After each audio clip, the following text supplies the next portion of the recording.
ज्ञानी की बात सुनकर कृष्ण राव ने एक फलक शगाफ नारा लगाया, जय दुर्गा, जय काली। तीनों रानियों ने भी हंसते हुए चेहरों के साथ इसी नारे का विरोध किया। हम तो समझे थे कि इस खेल में बरसों लगेंगे, मगर ये तो एक दिन का तमाशा निकला। कृष्ण राव ने एक और क़हक़हा लगाया, फिर शराब का एक जाम लबरेज करके ज्ञानी विजय आनंद को दिया, दूसरा खुद पिया और तीसरा अपने नायब पूर्णिया की तरफ बढ़ाया। नौजवान पूर्णिया, जिसे हैदर अली की मुलाजिमत करते हुए थोड़ा ही अरसा गुजरा था, कमरे के एक गोशे में खामोश खड़ा था। नहीं मालिक, मैं आपके सामने ये जुर्रत किस तरह कर सकता हूँ। पूर्णिया ने दोनों हाथ जोड़ दिए। आज कोई मालिक नहीं, कोई नौकर नहीं। कृष्ण राव हैदर अली की मौत और अफवाजे मैसूर की शिकस्त की खबर सुनकर आपे से बाहर हो गया था। पी ले कि आज हमारी जिंदगी का यादगार दिन है। रानियों ने भी पूर्णिया को इशारा कर दिया। वो तीनों अय्यार औरतें उस ज़हीन नौजवान से गैर मामूली काम लेना चाहती थीं, इसीलिए शराब की रिश्वत पेश कर रही थीं। आखिर पूर्णिया ने शर्माए हुए अंदाज में शराब का प्याला ले लिया और घूंट घूंट करके पीने लगा। महारानी, हमारी फतह तो यकीनी हो चुकी, मगर मेरा इनाम क्या होगा। शराब का नशा कृष्ण राव के सर चढ़कर बोल रहा था। तू जो चाहेगा, रानी देवाजी मनी ने हंसते हुए कहा। मेरी आरज़ुओं की फहरिस्त बहुत मुख्तसर है महारानी, कृष्ण राव ने लहराते हुए कहा। एक रियासत मैसूर की वजारत उज़्मा और दूसरे निजाम दक्कन की भतीजी हमीदा खातून। मैंने उसकी बस एक ही झलक देखी है और रोजो शब का चैन गंवा दिया है। हमीदा खातून का जिक्र सुनकर रानी कांता का चेहरा जल उठा, मगर वो दोनों रानियों की मौजूदगी में अपने गुस्से का इजहार नहीं कर सकती थी। आज उसे यकीन आ गया था कि कृष्ण राव एक बेवफा शख्स है, इसलिए वो भी नजरों का जाविया बदलकर पूर्णिया की तरफ देखने लगी, जो नौजवान था और कृष्ण राव से ज्यादा खूबसूरत भी। वो एक मुसलमान लड़की है। रानी देवाजी मनी ने कृष्ण राव की ख्वाहिश पर एतराज किया। महारानी खूब जानती हैं कि हैदर अली के दौरे हुकूमत में हजारों औरतें और मर्द मुसलमान हो चुके हैं। यकायक कृष्ण राव का लहजा गजबनाक हो गया था और उसके सांवले चेहरे पर गहरी स्याही छा गई थी। मैं हमीदा खातून को हिंदू करके अपनी कौम के पापों का प्रायश्चित करूंगा, अपना ये शौक भी पूरा कर लेना, रानी लक्ष्मम्मा ने कहकहा लगाते हुए कहा। और फिर वो सब के सब मिलकर राम राज के ख्वाब देखने लगे। दूसरी तरफ नवाब हैदर अली के महल में दरो दीवार पर मातमी फजा छाई हुई थी और तमाम कनीजें और खिदमतगार अपनी चीखों को दबाने की कोशिश कर रहे थे। फातिमा बेगम खामोश थी, मगर उनके चेहरे पर मौत की सी जर्दी छाई हुई थी। राफिया खातून और हमीदा खातून तस्वीरें दर्द बनी खड़ी थीं, लेकिन मजीदा बेगम के चेहरे पर एक अजीब सा जलाल था। हैदर अली और टीपू की मौत की खबरें उनके कानों तक भी पहुंची थीं, मगर उनके पाए इस्तकामत में हल्की सी भी लर्जिश नहीं आई थी। फिर जब उन्होंने हरम सरा की खवातीन की बिगड़ती हुई हालत देखी तो शजात खान को जनान खाने में तलब करते हुए कहा, क्या ये सच है कि हैदर अली और टीपू इस दुनिया में नहीं रहे? ये अफवाह है मादर गिरामी, इसके सिवा और कुछ भी नहीं, शजात खान ने पुरयकीन लहजे में कहा। फिर वो कहाँ हैं? मजीदा बेगम ने दूसरा सवाल किया। किसी महाजे जंग पर होंगे। अब की बार जवाब देते वक्त शजात खान की जबान में किसी कदर लुकनत पैदा हो गई। और मरहट्टों की फौज सरंगापटम से कितनी दूर है? मजीदा बेगम सवाल पर सवाल किए जा रही थी। दुश्मन की फौज 15 मील के फासले पर खैमजन है। इंतहाई कोशिश के बावजूद शजात खान का लहजा बुझा बुझा सा था। यकीनन कोई बात हुई है, वरना हैदर अली दारुल हुकूमत और हरम सरा के दिफा से इस कदर गाफिल तो नहीं रहता। मजीदा बेगम एक जमाना आशना खातून थीं और उन्होंने अपनी जिंदगी में बेशुमार सियासी इनकलाबात देखे थे, इसलिए एक एक लफ्ज पर जोर देकर बोल रही थीं। तमाम सरहदी सिपाहियों को कले की निगरानी पर मामूर कर दे और इसके साथ ही कले में बारूदी सुरंगें बिछा दे। मैं समझा नहीं मादरे गिरामी, शजात खान ने चौंक कर कहा। बारूदी सुरंगों का कले से क्या ताल्लुक है? अगर हैदर अली वापस नहीं आया और दुश्मन कले पर काबिज हो गया तो क्या तू मुझे और हरम सरा की खवातीन को मरहट्टों के हवाले कर देगा? मजीदा बेगम का लहजा किसी कदर तल्ख था। इससे पहले कि दुश्मन हैदर अली के नामूस को बुरी नजर से देखे, तुझ पर लाजिम है कि पूरे कले को बारूद से उड़ा दे, वल्लाह हम इस हालत में नामहरमों के सामने नहीं जाएंगे कि हमारे सरों से आंचल खींच लिए जाएं। मजीदा बेगम की गुफ्तगू सुनकर शजात खान जैसा मर्द आहन भी बच्चों की तरह रोने लगा। इस वक्त रात है मादर गिरामी, सुबह होते ही आपके हुक्म की तामील करूंगा। फिर रात के अंधेरे ही में मजीदा बेगम सरकारी रथ पर बैठकर सैयद इकराम बुखारी के मकान में पहुंच गईं। सैयद साहब उनकी बेवक्त आमद पर परेशान से नजर आने लगे थे। सरंगापटम में हर तरफ इसी खबर की बाज़गश्त सुनाई दे रही है कि खुदा न खास्ता हैदर अली और टीपू इस दुनिया में नहीं रहे। कले के अंदर आतशी लहजे में बोलने वाली औरत सैयद साहब की खानका में आकर रोने लगी थी। एक लम्हे के लिए सैयद साहब को भी सख्ता सा हो गया था। फिर संभल कर इंतहाई पुरजलाल लहजे में बोले, क्या कोई मोतबर सिपाही मैदान जंग से ये खबर लेकर आया है? नहीं। मजीदा बेगम की आवाज बहुत शिकस्ता थी। दारुल हुकूमत के हिंदू मेरे बेटे की मौत और शिकस्त का जश्न मना रहे हैं। जब तुम्हें मेरे मरने की खबर मिले तो फिर सोचना कि शायद उन दोनों पर भी कोई कयामत गुजर गई होगी। सैयद साहब के लहजे में बड़ा दर्द था। और अभी तो मैं जिंदा हूँ।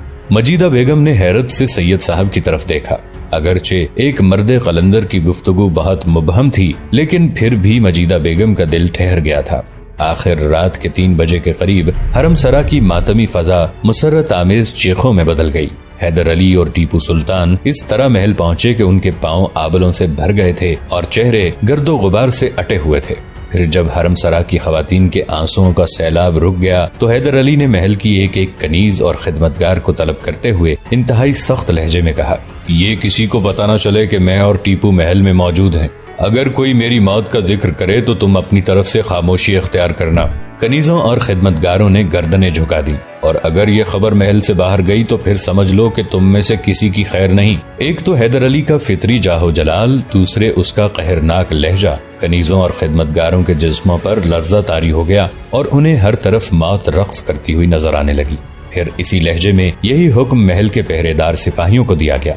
इसके बाद नवाब हैदर अली टीपू सुल्तान को लेकर एक मखसूस तहखाने में चला गया। नवाब हैदर अली और टीपू सुल्तान महल के एक इंतहाई खुफिया तहखाने में मौजूद थे।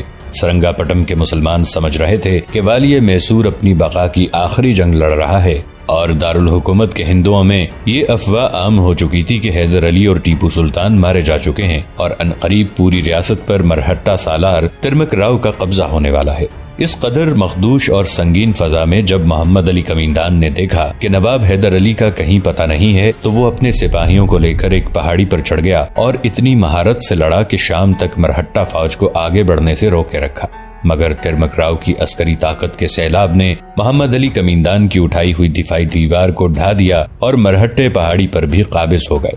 मोहम्मद अली कमींदान को गिरफ्तार करके तिरमक राव के सामने लाया गया। मरहट्टा सालार बहुत ज़हीन शख्स था। उसने एक मर्दे जांबाज को कत्ल करने की बजाय सियासत से काम लिया। मैं तेरी शुजाअत और मर्दानगी का कायल हूँ मोहम्मद अली। तिरमक राव ने एक मुसलमान सालार को खिराज तहसीन पेश करते हुए कहा, मैं तुझे जाया नहीं करना चाहता। मोहम्मद अली कमींदान ने सवालिया नजरों से तिरमक राव की तरफ देखा। तेरा नवाब हैदर अली बाजी हार चुका और अब हमारी कैद में गुलामाना जिंदगी बसर कर रहा है। तिरमक राव ने इंतहाई एहसास से गुरूर के साथ कहा, रियासत मैसूर की किस्मत का फैसला भी चंद रोज में हो जाएगा। फिर तू किसके लिए जंग लड़ रहा है? नवाब हैदर अली की गिरफ्तारी की खबर सुनकर शिद्दत दर्द से मोहम्मद अली कमींदान का चेहरा धुआं हो गया और वो बेअख्तियार चीख उठा, ये कैसे हो सकता है? अभी तो मेरे पैरों के नीचे जमीन भी मौजूद है और सर पर आसमान भी कायम है। सब कुछ मुमकिन है मोहम्मद अली। तिरमक राव ने एक जोरदार कहकहा लगाया, तुझे दरअसल पेशवा की बेपना ताकत का अंदाजा नहीं था। खैर, ये सब माजी का किस्सा है और तू अपने हाल को संभालने की कोशिश कर। मैं चाहता हूँ कि तुझ जैसे बहादुर के हाथ से तलवार न छूटे। तू माधु राव की मुलाजिमत कबूल कर ले। मोहम्मद अली कमींदान के दिमाग में मुसलसल धमाके हो रहे थे, जैसे उसका सर पेशवाए पूना की तोपों की जद में आ गया हो। आखिर उसने बड़ी मुश्किल से अपनी वहशत दिल पर काबू पाया। अगर वाकईतन तूने नवाब बहादुर को जंजीर पहना दी है तो फिर मैं तेरी मुलाजिमत कबूल कर लूंगा। मोहम्मद अली कमींदान तिरमक राव के तमाम अंदाजों से ज्यादा शातिर और ज़हीन था। पहले तो उसे यकीन ही नहीं था कि नवाब हैदर अली इस कदर जिल्लत आमेज तरीके से तिरमक राव का शिकार हो सकता है, और अगर किसी तरह ये हादिसा रूनुमा भी हो गया है तो वो अपनी जहानत से हालात का रुख मोड़ देगा और एक न एक दिन तिरमक राव की कैद से रिहाई हासिल कर लेगा। मोहम्मद अली कमींदान ने चंद लम्हों में एक मंसूबा बनाया और अपनी मशरूत रजामंदी जाहिर कर दी। अगर तेरी यही शर्त है तो फिर तू बहुत जल्द अपने आका से मुलाकात करेगा। मरहट्टा सालार तिरमक राव ने निहायत आसूदा लहजे में कहा। उसे मोहम्मद अली कमींदान जैसे मर्द शजा को अपने सामने पाबा जंजीर देखकर नाकाबिले बयान खुशी हो रही थी। दूसरे दिन सुबह होते ही तिरमक राव मोहम्मद अली कमींदान को लेकर यासीन खान के खेमे में पहुंचा, जिसे वो अपनी बेखबरी के बायस नवाब हैदर अली समझ रहा था। नवाब, तुम्हारा एक और जांबाज तुमसे मिलने आया है, तिरमक राव ने यासीन खान को मुखातिब करते हुए कहा।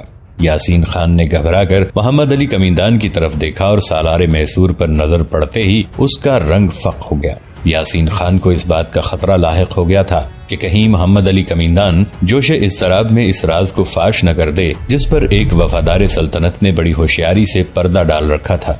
यासीन खान को अपने सामने पाकर एक लम्हे के लिए मोहम्मद अली कमीनदान भी होशो हवास खो बैठा था और उसके जी में आई थी कि तिरमक राव से चीख चीख कर कहे कि अहमक, तू जिसे हैदर नवाब अली समझ रहा है वो उसका अदना जानिसार है। मोहम्मद अली कमीनदान गजब का मामला फहम था। उसने दूसरे ही लम्हे सूरत हाल को समझ लिया। फिर तेजी के साथ यासीन खान के करीब पहुंचा और किसी खिदमतगार की तरह घुटनों के बल झुककर मसनूई अंदाज में आहुजारी करने लगा। नवाब बहादुर, काश ये मंजर देखने से पहले जमीन फट गई होती और उसमें मैं समा गया होता। यासीन खान ने सुकून की सांस ली। मोहम्मद अली कमीनदान ने बड़ी जहानत से एक कयामत खेज मुसीबत को टाल दिया था। फिर इस मुलाकात को हकीकत का रंग देने के लिए यासीन खान ने भी जबरदस्त नाटक रचाया। सब्र कर मोहम्मद अली, सब्र कर। यासीन खान ने हाकिमाना अंदाज में अपना हाथ मोहम्मद अली कमीनदान के सर पर रख दिया। गर्दिश अय्याम की एक अदा ये भी है जिसका हम दोनों शिकार हैं। मोहम्मद अली कमीनदान बहुत देर तक मसनूई आंसू बहाता रहा। फिर वो बहुत तेजी से उठा और तिरमक राव से मुखातिब हुआ। मुझे यहाँ से दूर ले चल, ये मंजर देखते देखते मेरी आंखें खून हो जाएंगी।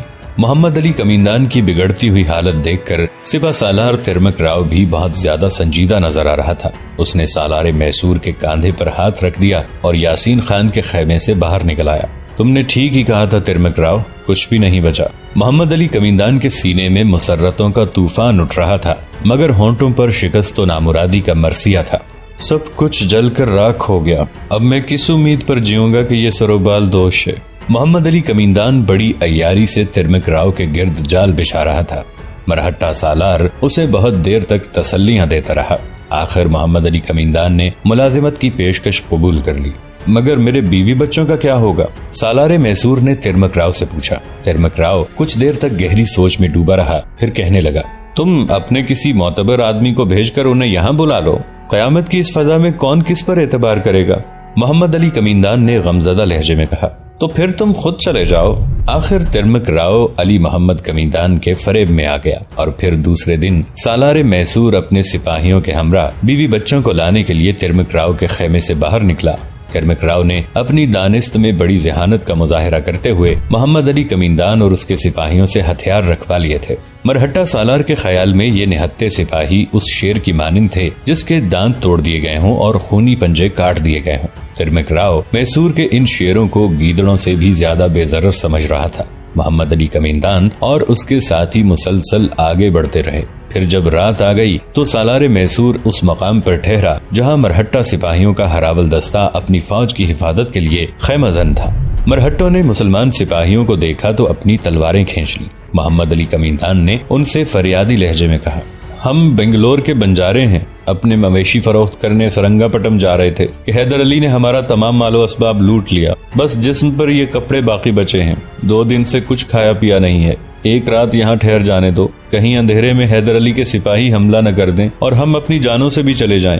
एक तो मोहम्मद अली कमीनदान की गिरिया उजारी, दूसरे उसकी और उसके साथियों की शिकस्ता हाली। मरहट्टा सिपाहियों को सालारे मैसूर की अफसाना तराजी पर यकीन आ गया और उन्होंने ये कहकर उन बंजारों को रात भर के कयाम के लिए इजाजत दे दी। एक तरफ पड़ जाओ, मगर सुबह होते ही यहाँ से चले जाना। हमारे और हैदर अली के दरमियान जंग छिड़ी हुई है। मोहम्मद अली कमीनदान ने मरहट्टा सिपाहियों का शुक्रिया अदा किया और अपने साथियों को लेकर करीब ही कच्ची जमीन पर दराज हो गया। फिर उसने अपने एक एक सिपाही को सरगोशियों में हुक्म दिया कि हर शख्स रात भर जागता रहे। तमाम सिपाही ये सोचकर परेशान थे कि उनका सालार महफूज रास्ते से सरंगापटम जाने की बजाय दुश्मन के मुंह में क्यों आ पड़ा है। मगर मोहम्मद अली कमीनदान के दिल का राज किसी पर नहीं खुलता था।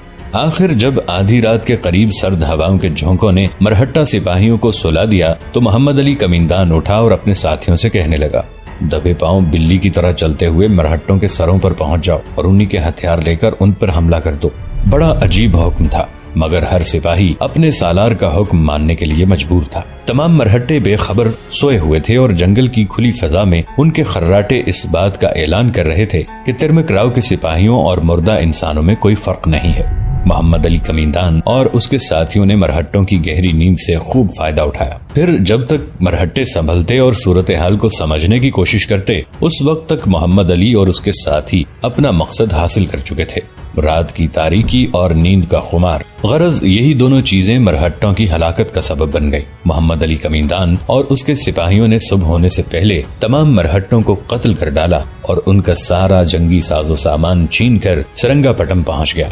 मोहम्मद अली कमींदान के पहुंचते ही सरंगापटम में एक हलचल सी मच गई थी। तीनों रानियां बहुत ज्यादा परेशान नजर आ रही थीं। कृष्ण और ज्ञानी विजय आनंद उन्हें बार बार तसल्लियां दे रहे थे। मोहम्मद अली के सरंगापटम आने से क्या फर्क पड़ता है? वो मैदान जंग से भागा हुआ सिपाही है जिसे सरंगापटम में चंद रोज से ज्यादा अमान नहीं मिल सकती। नवाब हैदर अली और टीपू सुल्तान दोनों मारे जा चुके हैं। अगर वो जिंदा होते तो किले में उनकी आमद का जश्न जरूर मनाया जाता। क्यों पूर्णिया? कृष्ण राव ने अपने नायब की तरफ इशारा करते हुए कहा। तेरी इत्तलात क्या है? पूर्णिया ने महल की एक हिंदू कनीज आरती को अपनी झूठी मोहब्बत का असीर बना लिया था और फिर मासूम आरती मोहब्बत के इसी नशे में पूर्णिया के लिए एक जासूसा की खिदमत अंजाम दे रही थी। आरती ही ने पूर्णिया को बताया था कि महल की फजा बहुत सोगवार है। हर शख्स इस तरह खामोश नजर आता है जैसे वो किसी गहरे सदमे से दो चार है। पूर्णिया ने आरती के अल्फाज रानियों के सामने दोहरा दिए।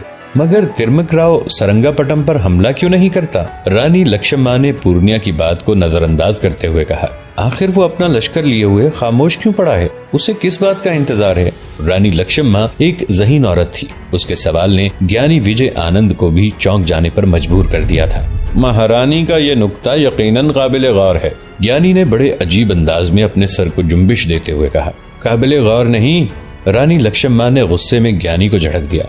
मुझे यकीन नहीं आ रहा कि हैदर अली मर चुका है। महारानी की बेयकीनी की वजह? विजय आनंद ने सहमे हुए लहजे में कहा। अगर हैदर अली मर चुका होता तो उसके खानदान वालों ने अपने गरिबान फाड़ लिए होते और पूरा महल शोर मातम से गूंज रहा होता। रानी लक्ष्मम्मा इंतहाई गजबनाक नजर आ रही थी। कले के मकीनों का ये सुकूत, ये सन्नाटा बेसबब नहीं है। मैं हैदर अली को खूब जानती हूँ। वो बड़ा बाजीगर है। उसने कई बार मौत को भी धोखा दिया है। गुस्से की ज्यादती के बायस रानी हिजियान बकने लगी थी। उसने इस बार भी तिरमक राव को धोखा दे दिया होगा। मेरे नसीब ही ऐसे हैं। मैं उभागन मैसूर की आजादी का ख्वाब देखते देखते शमशान की राख बन जाऊंगी। मायूसियों ने चारों तरफ से रानी लक्ष्मम्मा को घेर लिया था। कृष्ण राव, तू खुद तिरमक राव के पास जा और उसे मेरी तरफ से सरंगापटम पर हमला करने की दावत दे। कृष्ण राव फितरतन बुज़दिल था, इसलिए रानी का हुक्म सुनकर बदहवास नजर आने लगा। मगर ज्ञानी विजय आनंद की मुदाखलत ने जल्द ही इसकी मुश्किल आसान कर दी। नहीं महारानी, अभी फजा इतनी साफ नहीं है कि आपका जासूस तमाम खतरात से बेनियाज होकर तिरमक राव से मुलाकात कर सके। ज्ञानी विजय आनंद ने रानी लक्ष्मम्मा को समझाते हुए कहा। जहां बरसों इंतजार की तकलीफ बर्दाश्त की है, वहां चंद रोज की खलिश और सही। हैदर अली की जिंदगी का सूरज यकीनन डूब चुका है, मगर अभी उसके कुछ जानिसार बाकी हैं। बहुत जल्द ये भी मैदान छोड़ देंगे। फिर आपके ख्वाब की हसीन ताबीर लेकर नई सुबह तुलू होगी और राम राज की रोशनी सरजमीन मैसूर के गोशे गोशे में फैल जाएगी।